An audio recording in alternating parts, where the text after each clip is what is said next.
여러분 안녕하십니까. 비상한 시기를 맞아가지고요. 엄청난 뉴스들이 막 쏟아지는데 그야말로 충격적인 뉴스 하나가 또 터졌습니다. 이거를 어쩌면은 여러분 가운데서도요 예상했던 분들이 많을 거예요. 왜냐하면은 이재명을 과연 어떤 방식으로 잡아야 하는가. 1대1 대결에서 이길 수 있는 후보가 있으면, 그런 주자가 있으면 거기에 몰빵하는 게 맞고요. 그렇지 않으면 전체 이 파일을 키워가지고 나중에 대연합을 해야 되겠죠. 이재명 바깥에 모든 세력들이 전부 모여가지고 이재명을 꼬꾸라뜨려야 되고요. 가능할 겁니다. 과거 문재인이가 대통령이 될 때와는 다릅니다. 지금은 이재명 스스로 어떤 확장성의 한계가 있고요. 박스권에 갇혀있는 그런 측면도 있고요. 그리고 놀랍게도 전라도에서 이재명을 그닥 이렇게 선호하지 않는다라는 거죠. 다른 누가 대안이 있으면 바로 거기로 옮겨갈 수도 있는 그런 표가 상당히 많고, 특히나 지금은 계몽된 10대, 20대, 30대들이 그들의 마음에 드는 후보가 없어요. 솔직히 말해서. 근데 마음에 드는 후보가 있다 손치더라도 너무 지지율이 없고 아직 미미한 상태고, 그러니까 윤어게인을 외치고 있는 상황인데요. 근데 윤어게인이 될 수만 있다면 그게 최상이겠지만, 그거는 현실을 이제 들여다보면 가능성이 이제 없잖아요. 출마 자체가 안 된다고요, 윤 대통령은. 자, 그렇기 때문에, 이제 다른 어떤 대안을 찾아봐야 될 텐데, 그 대안이 누구냐라고 했을 때, 자, 일각에서는 김문수밖에 없다. 또 일각에서는 황교안이다. 부정선거 때문에 계엄을 선포했기 때문에 그걸 해결하기 위해서라도 황교안으로 가야지만이 계몽된 10대, 20대들이 따라온다. 뭐 이런 이야기고요.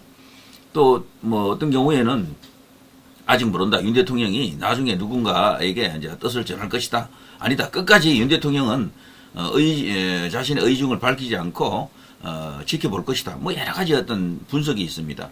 자, 그 가운데 말이죠. 여러 경우의 수 가운데 한 개입니다. 저 누리 PD는 기본적으로 김문수에게 이제 1순위 지지를 한다라고 여러 번 언급을 했고요. 나중에 대전제가 있습니다. 나중에 분열한 상태로 가버리면 의미가 없어요. 나중에 무조건 이길 수 있는 사람. 그때는 명분이나 뭐 이런 거 내가 좋아하는 사람 이런 게 중요한 게 아닙니다. 이길 수 있는 사람 쪽으로 간다라고 제가 미리 공언을 해놨어요. 그 이길 수 있다라고 하는 것은 결국 지지율 조사를 쭉 살펴보고 나중에 이제 이 단일화 과정을 거쳐야 됩니다. 김문수로 단일화되고 그래서 김문수로 이재명을 잡을 수 있으면 가장 좋은 선택이 된다라고 저는 그런 벌써 판단과 함께 발언을 여러 번에 걸쳐서 했습니다. 자, 그런데 김문수의 그 지지율 최근 동향을 보게 되면 많이 내려와 있습니다. 옛날보다는. 그거는요, 이 계엄 국민이 김문수의 시간을 죽여버린 겁니다. 김문수의 시간을 허용을 안 했어요. 어정쩡한 시간이 한 4개월, 5개월 지속되면서 국민들 중에는, 특히 이제 국민의힘 의원들 중에는 다른 카드를, 다른 선택을 자꾸 찾게 만들어 버렸어요. 누리 PD가 걱정했던 게 그거였었거든요. 김문수는 거기 지금 장관이라고 있으면서 뭐 정치적 발언을 못 하잖아요. 그리고 화면에 노출이 안 되고, 그리고 유튜브조차도 김문수 이야기를 못 하게끔 하는 그런 어떤 금기시되는 그런 분위기가 있었고, 올리면은 뭐 지금 이런 이야기 할 때가 아니에요. 김문수 관련 영상을 올리면은 지금 조기 대선 이야기 할 때가 아니에요. 이런 식으로 전부 싫어하는 분들이 대부분 또 유튜브를 보고 있었기 때문에 김문수는 그냥 꼼짝없이 갇혀버린 거야. 그 기간 동안. 대신에 저 홍준표라든가 오세훈이라든가 한동훈이라든가 이런 사람들은 계속해서 자기 정치를 했죠. 대선 준비를 했다니까요. 이런저런 식으로 언론에 노출이 계속됐고, 저는 그걸 우려했던 겁니다. 이게 원래 지지율이 한번 떨어지면 다시 잘 안 올라와요. 문제는. 지금 국민의힘 의원들이 김문수가 대선 출정식을 하는데 3명이 나왔더군요. 3명이. 원래는 그 자리에 수십 명이 나와야 돼요.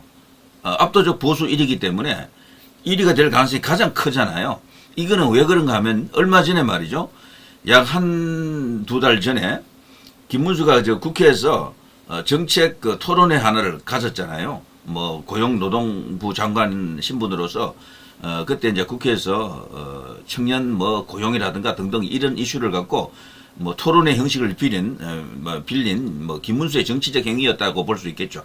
그때 50명 넘는 국회의원들이 왔어요. 국민의힘 의원들이. 그때 대세가 완전 김문수에게 가 있었거든. 그런데 그 후에 이제 드디어 대통령 탄핵되고 나서 진짜 본 게임이 시작되는데 김문수가 대선 출정식을 갔는데 고작 3명, 그것도 인요한 의원, 박수영 의원, 그리고 그 경북 저 영천 청도의 이만희 의원, 요 3명이 나왔더라고요. 그 사이에 이게 많은 변화가 또 있었던 거야. 왜냐하면 지지율이 떨어졌거든. 지지율 그래프가 중요합니다. 지속적으로 김문수의 지지율이 떨어졌어요. 조금씩. 그래서 빠지는구나라고 생각했다니까, 이 사람들이. 제가 제일 우려했던 게 김문수는 시간이 없다. 지금 이런 식으로 가게 되면 나중에 어떤 변화 속에 어떤 변수가 생겨가지고, 상당히 어려운 상황도 올 수 있다라고 제가 여러 번 언급을 했거든요. 결과적으로 이제 그런 측면도 생겼는데, 자, 아무튼 그걸 뚫고 올라와야죠. 그걸 뚫고. 현재 이재명 대 김문수의 대결로 보는 어떤 그런 시각도 있지만, 김문수가 사실은 이재명을 잡을 수 있는 맞춤형 인물인 것은 맞는데, 청렴성에서도 그렇고요. 둘 다 경기지사 했잖아요. 경기지사의 그 업적 능력으로도 그렇고, 그리고 서사, 드라마라 그러죠. 이재명이 손가락 잘리면서 소년공이 지금 신화 창조에 지금, 목전에 와 있다. 소년공이, 그래, 개천용이 되면서, 성장 드라마 속에서, 대한민국의 대통령이 되려고 한다라는 그런 어떤 서사를 깰 수 있는 그 더 큰 서사를 갖고 있는 인물이 김문수죠. 경북고등학교, 거기서 박정희 대통령 삼성개헌 반대, 그거 주장을 하다가 무기정학 당한 인물이죠. 그리고 그 후에 서울대 이제 경영학과 들어가서 거기서 또 이렇게 2번이나 제적당하고요. 학생운동을 했었잖아요. 그리고 학생운동권에서도 전설, 노동운동의 전설, 도르코 거기서 노조위원장을 하면서 대한민국의 노조의 시대를 연 인물이 바로 김문수입니다. 그리고 우리나라에서 정말 큰 정치인들 중에 노회찬, 심상정 이런 사람들이 한때 자신들의 우상으로 여겼던 김문수, 유시민조차도 한때 떠받들었던 인물, 바로 이 김문수죠. 그리고 그 많은 이분 주변에 얽힌 그런 신화적인 이야기들이 많습니다. 그리고 전태일 기념사업회, 거기서 초대 사무국장 아닙니까? 전태일의 존재가 대단하죠? 우리나라 노동운동사에 그야말로 상징적 인물인데요. 전태일의 어머니가 김문수를 그렇게 신뢰했다라고 하는 그런 이야기들 쫙, 물론 나중에는, 이제 김영삼 대통령 YS에 의해서 이제 사상 전환이 이뤄졌죠. 물론 그 전에 벌써, 구소련 해체되고, 자신에게 사상적 거대한 이념적 변화가 일어났다고 스스로 고백을 했고요. 자기가 믿고 있었던 진리라고 생각했던 공산주의 혹은 사회주의 같은 그런 것들이 완전히 허구였다라는 걸 지금 깨닫고, 비록 불완전하지만 자유민주주의 대한민국 체제라고 하는 여기에 답이 있다. 그래서 자기가 그동안 그 대상으로서 싸워왔던 박정희 대통령, 전두환 대통령 이런 분들이 사실은 악당이 아니었다라는 걸 뒤늦게 깨닫고요. 지금은 가장 존경하는 인물이 이제 박정희 대통령 같은 그런 인물이죠. 그래서 완전한 사상적 전환을 이룬 인물인데요. 자, 이분이 지금 이들 이제 소위 이제 대선 주자군 중에서 현재는 1위를 달리고 있죠. 우뚝한 존재가 맞죠. 저는 이대로 계속 김문수에게 국민적 거대한 어떤 흐름이, 민심이 이제 이어지기를 바라는 생각이고요. 충분히 가능할 겁니다. 다른 변수가 없다면은, 이 중에서는 김문수 잡을 선수가 없어요. 제가 볼 때는. 단 있다면은, 하나의 이제 변수가 있다면은 이거였죠. 이거.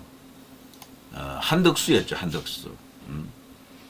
한덕수 군안대행이 트럼프하고 직접 전화통화를 했잖아요.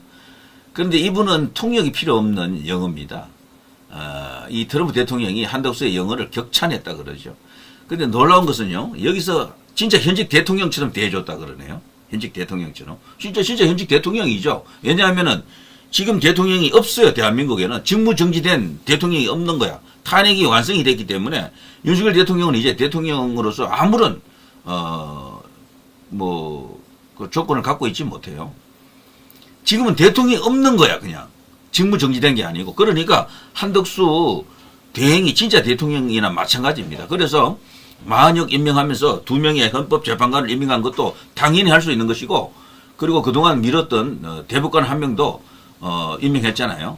그래서 한덕수의 정치가 본격적으로 시작되었다라고 지금 보는 시각이고, 누리 PD도 그래서 그걸 보고 나서 바로 한덕수는 대선에 뛰어들 가능성이 크다라고 진단했잖아요.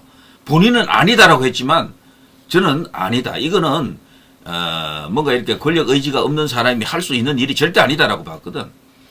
일각에서는 그걸 윤 대통령이 뒤에서 지령을 내렸다라고 그런 식으로 떠들어대는 인간들이 있던데, 그러니까 그걸 이제 이 한덕수 이제 권한 대행의 그 선택을 폄하하려는 거죠. 정치적 어떤 그런 가치가 부여되는 것을 깎아내리려고 그런 식으로 이제 헐뜯는 건데요. 그렇지가 않습니다. 윤 대통령이 뒤에서 뭐 지령 내렸다 그런 차원이 아닙니다. 지금 지령 내릴 수 있는 상황도 아닙니다.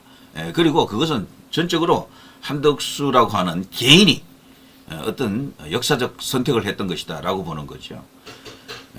그렇기 때문에 그런 엄청난 어떤 정치적 판단을 했고, 그래서 민주당이 지금 뒤집어졌잖아요. 발칵 난리 난 상황이죠. 한덕수를 또 탄핵한다 그러는데 탄핵 못해요. 이거 또 탄핵하다가는요, 이재명은 그냥 꼬꾸라집니다. 제풀에 넘어집니다. 이제 겁을 주는 거거든. 자, 그럼에도 불구하고 한덕수 총리가 이런 상황을 충분히 알았을 텐데도 그런 짓을, 짓이 아닙니다. 그런 어떤 결정적 어떤 선택을 했던 것은 그 내부에 있는 권력 의지가 작동했다. 여기서 말하는 권력 의지는요, 나라를 나라답게 만들고자 하는 한덕수라고 하는 행정의 달인. 이분은 그야말로 행정의 달인으로 고군에 비교되는 인물인데요. 고군 전 총리 있잖아요. 자신이 뭔가 큰 일을 하고 싶다. 역사적 어떤 그런 책무를 느꼈다라고 보는 거죠. 트럼프 원스톱 쇼핑 한국 관세 방위비 연계 협상 포문을 열었다. 트럼프 한 대원과 통화해서 관세 방위비 얘기했다. 그러니까 완전한 이야기를 다 이렇게 까고 이야기했다라고 합니다. 한덕수 트럼프 28분 통화 모양이 쭉 이렇게 나오죠. 자, 비슷한 이야기입니다만 여기서 가장 충격적인 뉴스가 하나 나옵니다. 바로 이건데요. 트럼프가 물었다고 합니다. 당신 대선 나갈 건가? 한덕수에게 직접 물었는데, 아니면은요, 당연히 너 그렇지 않다. 나는 여기 지금 대행으로서 이제 이 새로운 대통령이 이제 탄생할 때까지 이제 여기 주어진 책무를 다하면 그만이다. 이런 식으로 이야기해야 이게 정답이거든요.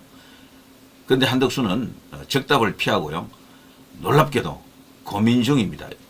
이거는요, 거의 완벽한 대선 출마에 대한 의지가 드러났다라고 보는 게 맞습니다. 이 뉴스가 진짜라면은 중앙일보거든요. 근데 한덕수에 지나온 그 과정, 그걸 봐서는 한덕수를 알긴 힘든데, 최근에 일어났던 그야말로 정치적 결단을 보게 되면은 이분이 그냥 물러설 사람이 아니다라는 걸 알 수가 있죠. 한덕수가 나오면 어떻게 됩니까? 거대한 파란이 일어납니다. 거대한 파란. 저는 김문수, 한덕수, 그 밖에 뭐 황교안 뭐 등등 해서 이런 사람들까지 했어요 말이죠. 전체적으로 같이 경쟁 한번 벌여보는 거 좋다고 봐요. 그래서 나중에 문제는 단일화입니다. 단일화. 누구로 단일화 되느냐가 중요하겠죠. 누구로 단일화가 되느냐. 자, 한덕수 이 이야기를 여러분도 직접 중앙일보 가서 한번 읽어보시기 바랍니다. 이 상당히 의미 있는 뉴스고요.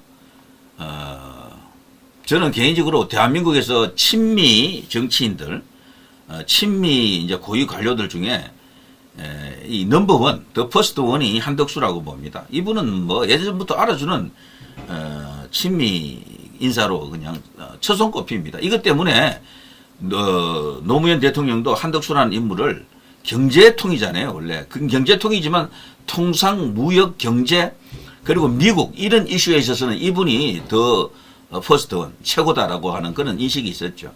그래서 총리로 과감하게 발탁했고요. 그래서 노무현 말기에 차기 주자로 사실은 정동영이 아니고 이 한덕수를 내세우려고 하는 움직임도 있었습니다. 그런데 워낙 본인이 그때는 정치적 의지가 없었고요. 그리고 주변에 또 새도 없고 하다 보니까 뭐 그냥 흐지부지 돼서 그렇지. 그 후에 말이죠. 이명박 대통령 때도 주미 대사로 가서 또 수년간 거기서도 일을 하지 않습니까? 그때 미국의 미국 조야에 있는 주요 인사를 다 알게 된 거죠, 다. 그래서 미국의 공화당, 민주당 인사들 중에 정치 좀 했던 사람들 치고 이 한덕수는 모르는 사람이었고요. 트럼프 대통령도 당연히 알고 있습니다. 그래서 트럼프 대통령 개인이 대한민국에서 가장 잘 아는 인물이 누구냐라고 했을 때 제가 볼 때는 한덕수일 가능성이 커요. 한덕수일 가능성. 자, 대화는 정말 매끄럽게 아주 스무스하게 그렇게 짧게 서로 틱톡으로 왔다 갔다 하면서 잘 이렇게 진행이 됐다고 합니다. 자, 여기서 어쨌거나 뭐 많은 뉴스가 있었던데 요런 것은 제가 일단 건너뛰고요. 트럼프가 이런 식으로 물었다라는 것. 이것은 그야말로 어마어마한 이야기입니다. 어마어마한 이야기. 트럼프는 현재 한국에 일어나고 있는 모든 걸 잘 알고 있다 그래요. 한국의 민주적 어떤 그런 절차, 그리고 사법 절차, 헌법재판소의 결정 이런 것을 존중한다라고 말을 했었죠. 미국 국무부가 얼마 전에. 트럼프도 역시 같은 반응입니다. 같은 반응이면서 한미 관계는 여전히 강력하다. 한국이 여전히 미국의 중요한 파트너로서 앞으로도 잘할 것으로 기대한다. 이런 식으로 좋은 덕담을 주고받은 거죠. 주고받은 가운데서 이런 발언이 나왔다는 것은 그야말로 엄청난 어떤 의미가 있는 거죠.